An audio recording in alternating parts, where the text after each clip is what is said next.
À l'âge de 7 ans, il fut traditionnellement nommé colonel de la garde sultanienne, dont l'uniforme chamarré plaisait beaucoup au jeune prince. Mais son père n'oubliait pas les études et Moulay Hassan devait obligatoirement, avec ses précepteurs arabes et français, travailler tous les jours 5 heures l'arabe et 3 heures le français.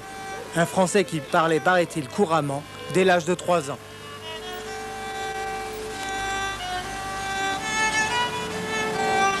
Et c'est sans doute parce qu'un vieux dicton marocain dit que le trône du roi se trouve sur le dos de son cheval que très tôt le jeune prince devint un cavalier émérite et un véritable amoureux de tout ce qui touchait les purs sangs.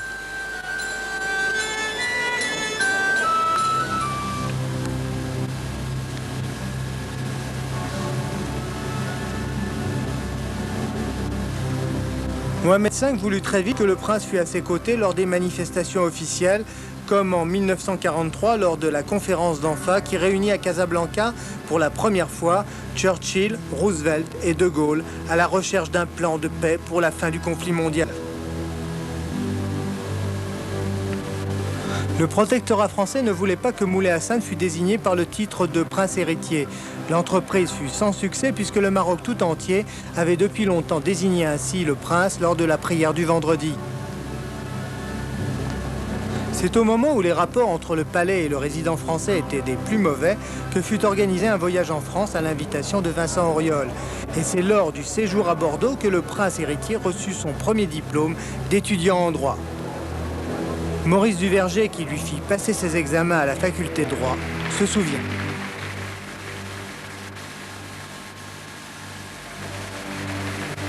Je l'ai bien connu puisque j'étais dans le jury qui lui a fait passer un examen et qui a été un examen extrêmement sérieux. C'est un homme extrêmement intelligent, très brillant, qui avait une passion pour le droit d'ailleurs et qui l'a toujours. Et il évoquait ses souvenirs d'étudiant en droit en rappelant des tics de professeur et en même temps en rappelant certaines règles juridiques qu'il savait avec une précision extraordinaire. Le prince a alors 22 ans et tous ceux qui le côtoient à l'époque sont frappés par la qualité des relations entre le père et le fils, entre Mohamed V et le prince héritier. À la fois le respect qu'avait le prince héritier pour son père, le roi Mohamed V, et l'influence très considérable qu'il avait sur lui. Mohamed V était un homme d'une grande finesse, mais ce n'était pas un intellectuel, et il était très impressionné par ce fils brillant, et il lui enseignait en quelque sorte la sagesse pendant que le fils jouait son rôle de prince intellectuel. 1953, le trône marocain est vide. Les Français obligent le sultan Mohamed V à quitter le Maroc. Les épreuves qui vont suivre vont achever de former le caractère du jeune prince. C'est la période noire de l'exil qui conduira la famille royale, d'abord en Corse, puis à Madagascar.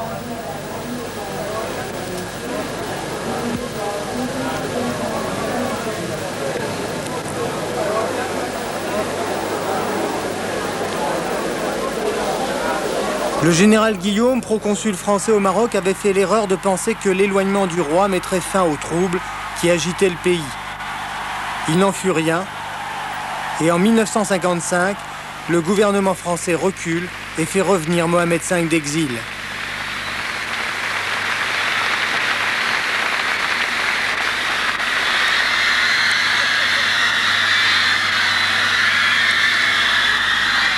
Le Maroc avait retrouvé son roi, l'accession à l'indépendance n'était plus qu'une formalité et le roi fut reçu à l'Élysée, accompagné du prince héritier, qui participait activement aux négociations pour l'indépendance de son pays. Mon peuple, mon jeune peuple, qui a été auprès de vous et qui restera auprès de vous, compte sur la France, compte sur les Français, compte sur leur intelligence et compte surtout sur le patrimoine commun de nos deux civilisations pour que nous réussissions l'expérience que nous sommes en train de tenter, car nous ne pouvons pas nous permettre de la manquer. Le 16 novembre 1955, c'est le grand retour au pays et les fêtes de l'indépendance marquées par des transports d'allégresse, mais surtout par un véritable élan affectif pour le père de la nation, Mohamed V, qui aux heures les plus noires de l'exil avait toujours gardé espoir et droiture. Il était urgent de reconstituer une armée, c'est ce que fit Mohamed V en confiant au prince héritier au printemps 1956 la responsabilité des phares, forces armées royales, avec pour devise Dieu, la patrie, le roi. 1958, le gouvernement espagnol restitue la province de Tantan Tarfaya, mais il faut l'intervention du prince et de sa jeune armée pour chasser les Espagnols qui n'entendent pas respecter les accords signés à Madrid.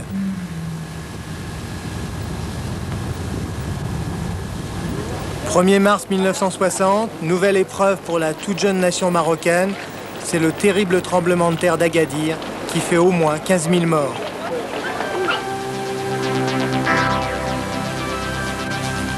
Régent du Maroc quand son père est en voyage officiel, le prince héritier effectue cette année-là plusieurs déplacements. D'abord en Italie, puis c'est le premier voyage maghrébin où il rencontre Habib Bourguiba, le libérateur de la Tunisie.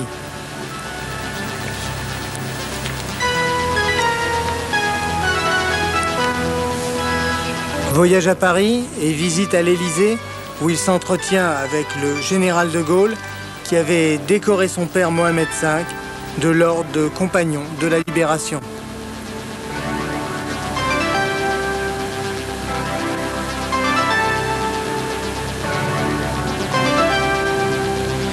Voyage à l'ONU où le prince héritier rencontre Khrouchtchev et l'année suivante, c'est le premier soviétique Léonid Brejnev qui visite le Maroc. Mais le 16 février 1961, à la suite d'une opération chirurgicale bénigne, le roi Mohamed V meurt. Comme l'écrira plus tard le futur roi, le terrible, l'irréparable malheur s'abattit sur la nation marocaine. Le père du peuple n'était plus, poursuit Hassan II.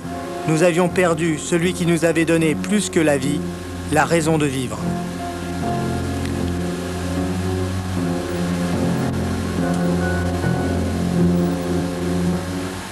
Le nouveau roi déclara que le meilleur témoignage d'amour et de fidélité était de dominer sa douleur et avec l'aide de Dieu de continuer la grande œuvre entreprise par son père. Le 3 mars 1961, Moulay Hassan devient Hassan II, il a 32 ans. Le jeune roi se retrouve donc seul à la tête d'une nation menacée des plus grands périls intérieurs et extérieurs. Une constitution est élaborée et un référendum est organisé. La constitution est approuvée par la quasi-totalité du pays, près de 4 millions de oui contre 120 000 non. Les femmes marocaines votent pour la première fois. Ce sont les premières élections législatives.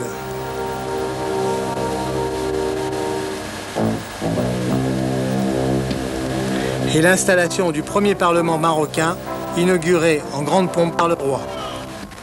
1963, événement heureux, c'est la naissance du futur prince héritier, Sidi Mohamed. La même année, en octobre, de petites garnisons marocaines sont attaquées et anéanties à Assi Beida et Assi Timjoul sur la frontière algérienne. C'est le début du conflit entre l'Algérie et le Maroc, appelé la guerre des sables, et dont le différend ne sera réglé par l'OUA qu'en Éthiopie, dont le roi des rois, Haïlé Sélassié, sera reçu au Maroc.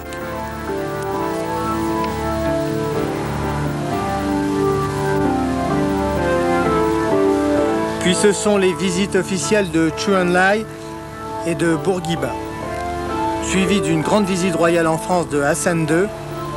Écoutez le commentaire de l'époque. 11h ce matin à Orly. Accueilli à sa descente de caravelle en provenance de Bordeaux par le président de la République, le roi du Maroc Hassan II et sa suite vont se rendre dans le salon d'honneur de l'aérodrome, la fameuse Isba où furent prononcées tant de paroles de bienvenue. Le gouvernement est presque au complet. En réponse aux paroles du général de Gaulle, Hassan II parlera avec beaucoup de sensibilité.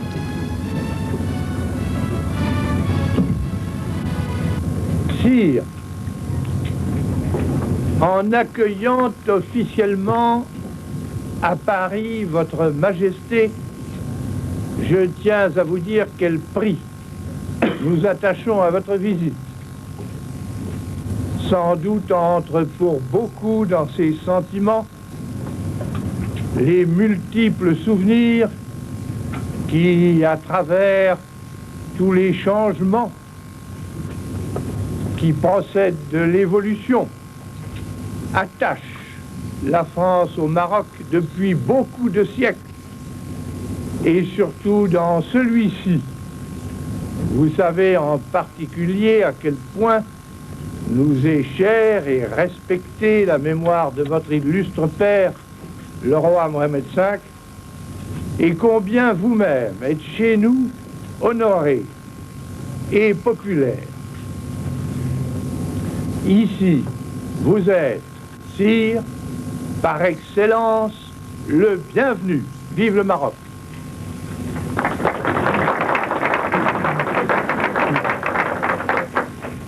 Monsieur le Président de la République, c'est pour moi un très grand honneur que de représenter ici, pour la première fois, auprès de la nation française, auprès du chef de l'État français, le Maroc indépendant. Et l'on quitte Orly pour l'Élysée.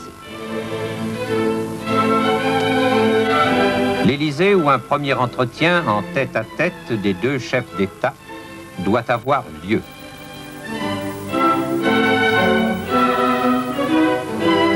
Il y en aura de nombreux autres sur lesquels nos services politiques vous diront ce qu'ils sauront.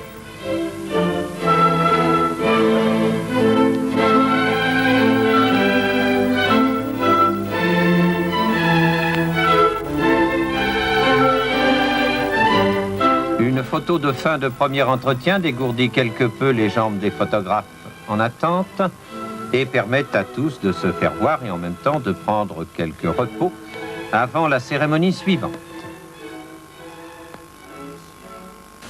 Des relations avec la France qui ne s'envenimeront qu'avec l'enlèvement en plein Paris du leader de l'opposition marocaine, Mehdi Ben Barka. Maurice Couve de Murville, aujourd'hui encore, répète que les services secrets français ne participèrent pas à cette affaire. Il y a eu l'incident, que c'était un incident de l'affaire Ben Barka qui n'a jamais été très bien éclairci.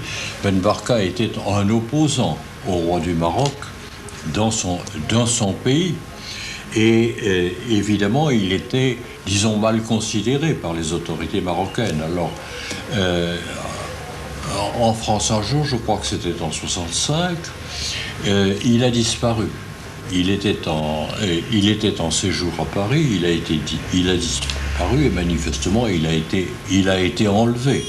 Alors ça a été toute une affaire, comme il est normal d'ailleurs que les choses se passent ainsi. Dans un pareil incident, personne n'a jamais éclairci les choses. La seule dont je sois sûr, c'est que les autorités françaises n'avaient rien à voir dans cette affaire. Et d'ailleurs, elles n'avaient aucune raison d'intervenir. Et sans doute est-ce une affaire intermarocaine.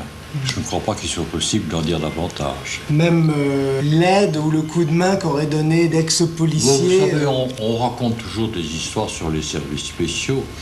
Et Dieu sait que les journalistes, si vous me permettez de le dire, s'en donnent à cœur joie dans ces cas-là. Mais il n'y avait aucune raison de penser que les services français aient en quoi que ce soit coopéré à l'enlèvement de Ben Barka. On a dit quand même que le général de Gaulle, entre autres, avait très peu apprécié l'intervention des services marocains sur le territoire français. Si elle a eu lieu, et il était parfaitement naturel que le président de la République française n'approuve pas que des services spéciaux s'exercent sur le territoire français pour procéder à des opérations de ce genre. Ceci dit, je n'accuse personne, on n'a jamais su ce qui s'était passé, ni qui est vraiment responsable. La seule chose que je sache, c'est que les autorités françaises n'y sont pour rien. Pour tout le monde, le général Oufkir restera le seul grand responsable de cet assassinat. Oufkir continuera à prendre un pouvoir exorbitant, écrasant dans le sang de nombreuses révoltes. À la même époque, le Parlement est dissous pour cause d'inefficacité. À plusieurs reprises, le roi admoneste les parlementaires pour leur dire qu'il n'est pas possible d'être de droite, de gauche ou du centre sans penser à la collectivité. La Constitution est suspendue, le gouvernement et l'Assemblée sont dissous, le roi gouverne seul. Entre 1970 et 1972, plusieurs essais de nouvelles constitutions sont tentés. Des modifications sont proposées aux électeurs sans grand succès. Jamais le trône d'Hassan II n'a été aussi fragile. Pour lui montrer les limites du pouvoir et peut-être en guise d'avertissement du ciel, le roi reçoit successivement des futurs exclus du pouvoir, le Shah d'Iran, Wahri Boumedienne et Anwar el-Sadat.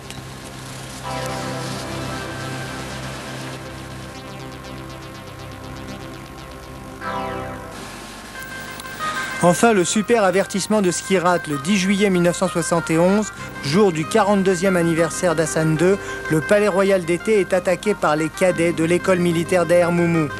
Plus de 200 personnes trouvent la mort dans l'attentat, dont le roi échappera par miracle.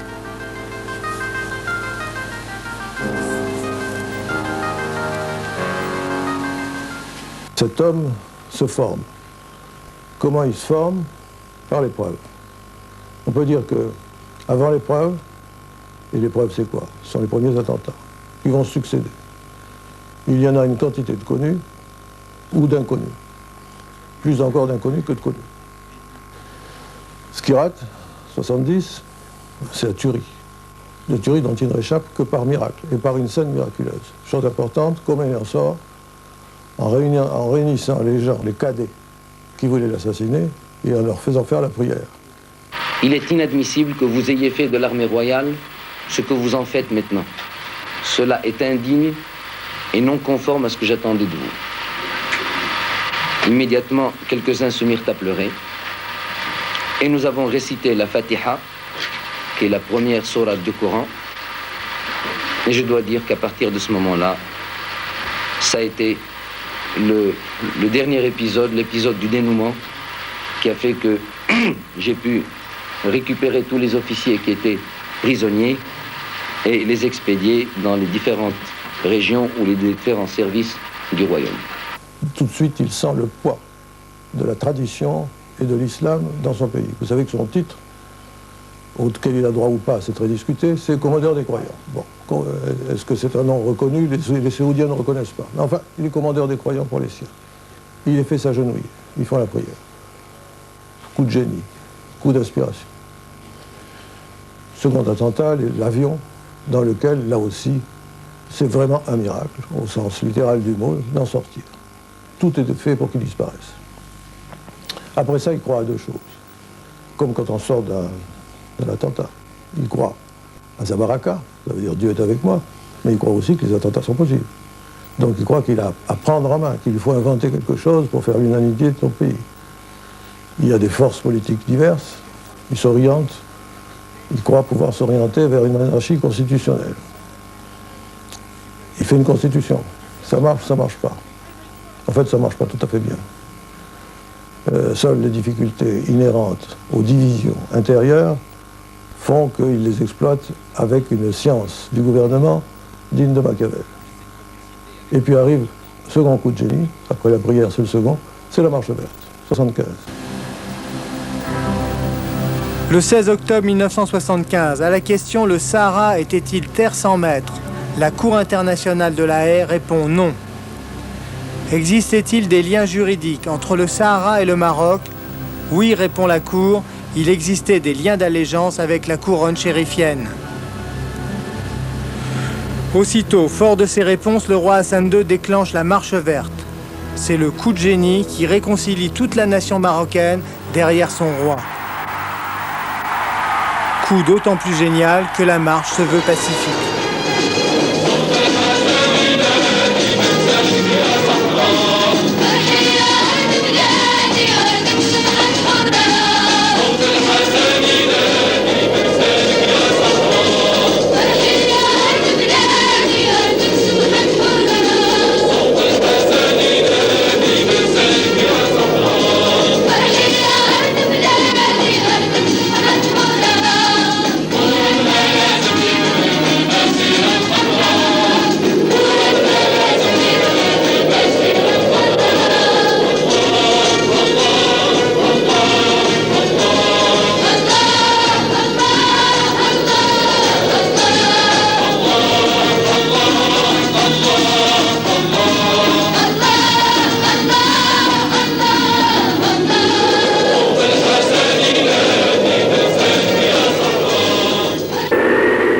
tu rencontres un Espagnol, leur dit le roi, salue-le et invite-le sous ta tente à partager ton repas. Et de fait, quand Marocains et Espagnols se rencontrent par-delà la frontière, pas un coup de feu n'est tiré, chacun fit la prière de son côté. Ceci facilite l'organisation de la conférence de Madrid, où le 14 novembre 1975, le Sahara espagnol est rendu au Maroc. Le cow-boy Ronald Reagan invite le roi et soutient ce dernier dans sa politique expansionniste. Quant au gouvernement de François Mitterrand, il est lui prêt à fermer les yeux sur l'affaire du Sahara occidental. Le Front Polisario, soutenu par l'Algérie, est plus embarrassant que crédible et la France est ravie d'échanger sa neutralité dans le conflit du Sahara contre un soutien du Maroc dans la guerre du Tchad, une autre épine dans la politique étrangère de la France. Mais le 29 juin 1983, c'est le coup de poker royal. Hassan II propose à Kadhafi la non-intervention marocaine au Tchad contre l'abandon par le colonel libyen de son soutien au Polisario. Kadhafi accepte et se rend à Rabat. Cette volte-face irrite la France qui depuis semble avoir pardonné. C'est un des fondateurs de l'Union du Maghreb uni. Et à cet égard, il a su à un moment renouer des relations avec la Libye. C'était difficile, mais c'était intelligent. Et aujourd'hui, on voit se dessiner une perspective d'union du Maghreb intéressante et utile pour l'avenir. De la même façon, le roi du Maroc a pris un jour en main le dossier du conflit israélo-arabe, si difficile. Et là, il n'a pas hésité à avoir des initiatives audacieuses et à franchir des tabous, recevant M. Shimon Peres.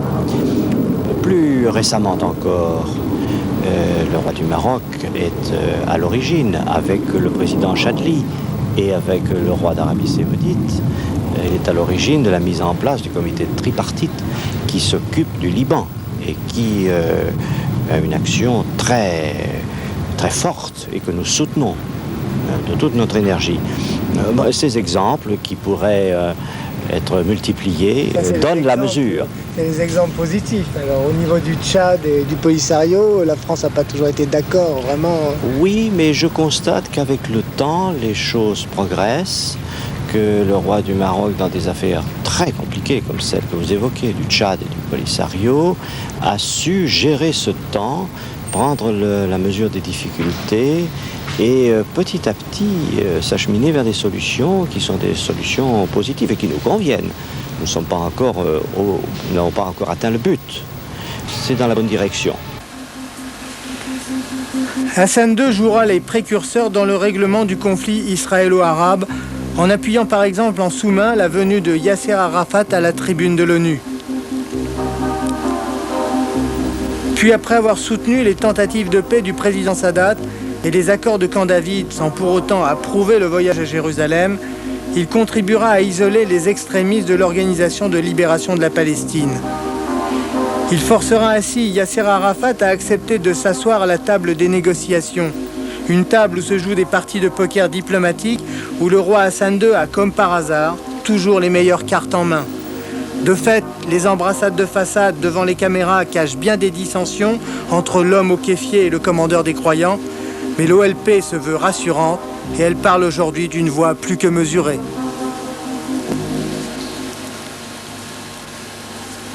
Sa Majesté le roi Hassan II de Maroc a toujours été actif et dynamique dans son soutien et sa solidarité pour la cause palestinienne. Il a toujours aidé le peuple palestinien dans ses démarches diplomatiques, politiques. Il l'a soutenu activement et efficacement. Nous considérons que l'homme politique, le chef d'État, Hassan II, est un homme remarquable. Hassan II pousse à la paix dans le règlement du conflit prochain, vous venez de le dire. Sera-t-il le deuxième chef d'État arabe à faire le voyage de Jérusalem? On sait ce que ça a coûté à Anwar el-Sadat et est-ce que l'OLP laissera faire un tel voyage? Je crois que le roi Hassan II n'a jamais exprimé son désir d'aller en Israël. Il sait fort bien que toute démarche de paix doit être soutenue par l'ensemble des pays arabes et parmi eux le peuple palestinien. Donc pour que toute démarche de paix, pour qu'elle soit efficace, pour qu'elle soit suivie des faits. Il ne s'agit pas de faire des pas des sauts dans le vide. Il s'agit d'être efficace, et pour être efficace, il faut être soutenu par l'ensemble du monde arabe.